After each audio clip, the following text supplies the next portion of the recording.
Hey class, I want to be the first one to welcome you to IDS 402 Wellness. I am going to be your instructor for the next 8 weeks. I am Kyle, and if you haven't had a chance already to check out my instructor post, I really encourage you to do so.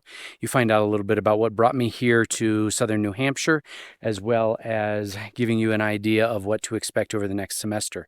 So this video, I'm going to highlight several tips for how to make this semester successful for you. And I'm doing it here from what they refer to as Mirror Lake. It's outside Ten Sleep, Wyoming. We just hiked up here. It's about a 4-mile hike, about 1,000 feet of elevation, and we're overlooking this beautiful lake. So tip number one for this next semester is I want you to choose a topic that you've maybe always wanted to explore, maybe do a critical analysis of. You don't have to pick the recommended topics that the university will provide for you in the materials here in Brightspace. You can pick pretty much anything you want. If it has two sides to the coin, those are often the easier topics to pick. But I really, for most of you, you're juniors and seniors, you're getting ready to graduate. This is your opportunity to choose a topic that maybe you've always wanted to explore and never had a chance to, or maybe wasn't the appropriate class to do so. But wellness is very broad and you have lots of options. All right, class, I'm back with tip number 2. The final project in this class is going to be due in week 7.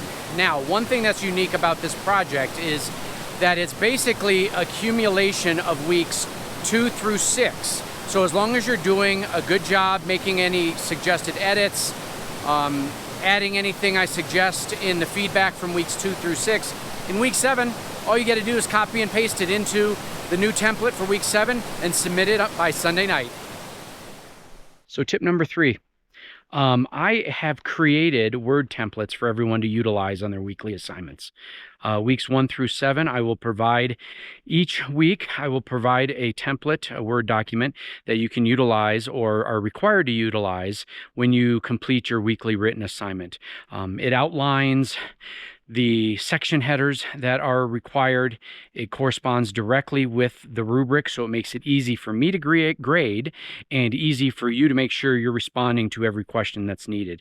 It also lays out the formatting for the resource page if it's being utilized. I want to remind you that these templates are required to be used, and after week 1, if you don't use them, you're going to start seeing significant point loss. So I want to be kind of upfront with everyone about this, that these are required. I will send them out in an email on Monday, every Monday. They will also be linked in the class announcements for that week. And I will also give you access to the Google Drive where you can go and download all of them in advance if you really want to. But I'm trying to make this as easy and consistent and uniform for everybody. So I want to make sure that everyone knows these templates will be provided and they are required to be used each week. All right, tip number 4, I want to stress the importance of communication. I will send an email every Monday. Typically it comes in Monday afternoon after I've had a chance to grade, and I'll talk about that here at the end. But I want to stress the importance of checking your email every week, maybe even a couple times a week, because I like to send emails to the entire class, or maybe just you individually. I also want to say that it's important for you guys to keep in communication with me. Please don't just go silent for like 2 or 3 weeks, not turning in assignments, have no idea what's going on, not keeping me in the loop, and then come back and say, hey, can I make up all this work? That's not real life, folks. And, keep me updated if stuff is going on in your life.